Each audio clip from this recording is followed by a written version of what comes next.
Hello, आज मी homemade pizza बनवलाय आणि तुम्हाला माहिती आहे का, मी आहे ना हा सॉस पण होममेड बनवलाय. म्हणजे असं आपण मार्केट मधून आणतो ना, हे बघा तुम्ही बघू शकतात, हा एकदम घरी बनवलाय.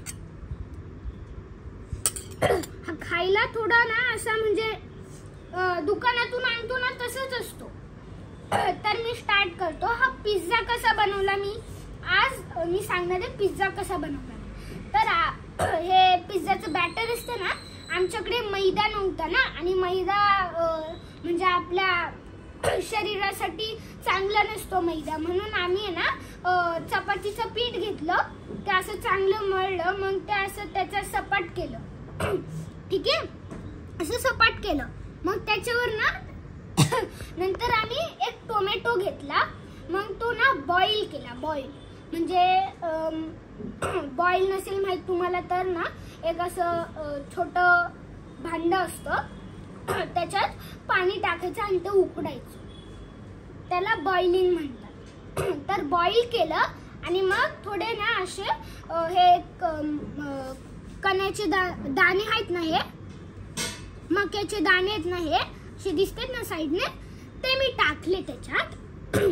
ठीक आहे, टोमॅटो सोबत हे पण टाकलं, मग ते पण उकडेल आणि मग टोमॅटो पण होईल. कशाला असं म्हणजे टाइम वेस्ट होतो ना, मग पटकन असं चटपटीत पिझ्झा. मग मी काय म्हणतात हे असतं ना, ते टोमॅटो, तो टोमॅटो ते बॉईल होत होतं ना, उकडत होतं ना, तेव्हाच ती साल ना थोडी निघालेली. मग मी आहे ना ती अशी सुरीने आणि चमच्याने ना ती काढली साल, आणि मग ना ते एका भांड्यात घेतलं आणि मग असं स्मॅश केलं त्याला. स्मॅश केल्याच्या नंतर ते बिया आहे ना, ते असं गाळून घेतलं बिया, आणि मग ना त्याच्यात थोडंसं मिरची पावडर टाकली आणि चवीनुसार मीठ, आणि मग थोडंसं काय साखर टाकली, म्हणजे असं चांगली टेस्ट यायला, नाही तर नुसतं तिखट लागेल म्हणून. आणि त्याच्यानंतर मी मक्याचे दाणे आहेत ना, त्याच्यामध्ये ना एक काय म्हणतात ते वाटीत घेतले का, मग त्याच्यावर मीठ टाकलं, चांगलं मिक्स केलं, आणि मग हे आहे ना दोन्ही साईडने असं शिजलेलं, मग मी असे ना हे ठेवले ह्याच्यावर, हो असे ठेवले. मग नंतर ना ह्याला थंड करायला ठेवलं, आणि मग हे केचप आहे ना, ह्याने अशी एक स्माइल काढली.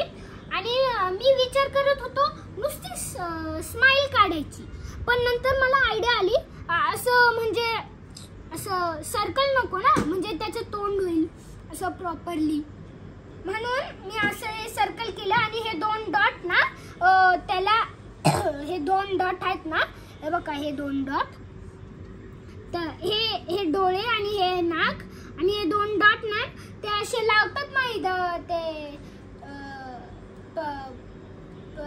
ते लिपस्टिक लावतात, आणि मग ते असं हे होतं ते लावून. आणि झालं तुमचा होममेड पिझ्झा. लवकर होतो हा, खूप लवकर, म्हणजे मला ऑलमोस्ट हाफ एन आवर लागला.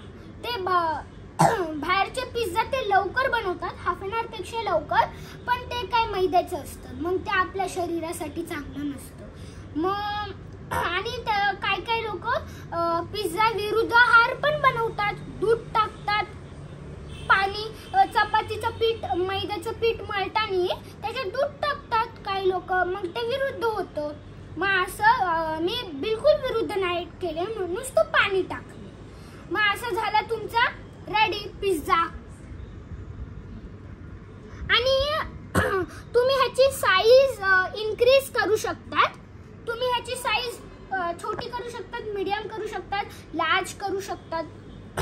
तर आमच्या घरात फक्त 5 माणसं आहेत ना, आणि 5 पैकी एक माणसांना नाही खायचं, म्हणून 4च माणसं आहे, मग मी मीडियम बनवला. मीडियम नाही तर हा छोटाच दिसतोय, मग मीडियम एवढा आला असता आणि मोठा एवढं. मग झाला तुमचा पिझ्झा. थँक्यू. लाईक आणि सबस्क्राईब करा माझ्या चॅनलला.